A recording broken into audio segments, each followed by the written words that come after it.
who is the competition for the XRPL? And number two, how do we know our XRP taken by government?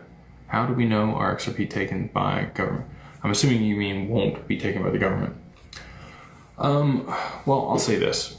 They don't need your XRP. Ripple already told me that once. We don't need your XRP.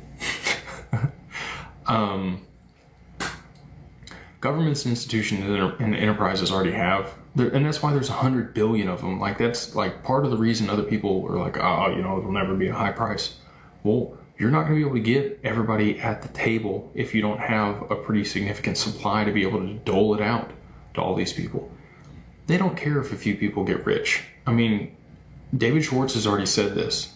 And again, not to be a Debbie Downer, but most people are going to mess it up. And I don't think that they had anticipated somebody like myself would come along and try to figure out these solutions and get them to market before price appreciation.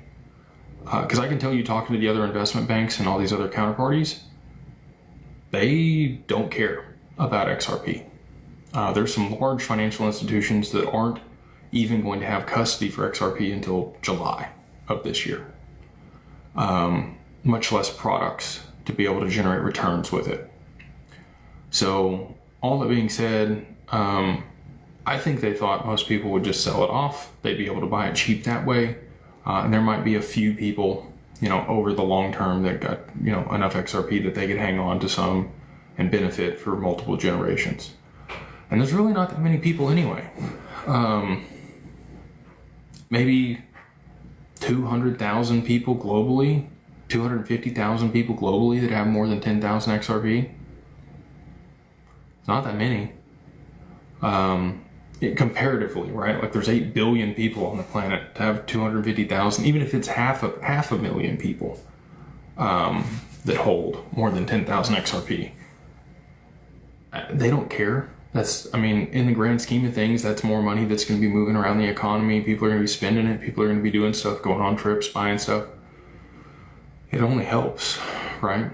So the government, I don't think wants, and again, they can't. Like, you can't freeze XRP. You can't call back XRP. It is the native asset on the chain. So they couldn't, even if they wanted to. And as far as competition for the XRPL, XLM, right? It's a direct copy of the XRPL. Obviously, they're going after merchant services and peer-to-peer payments and a different demographic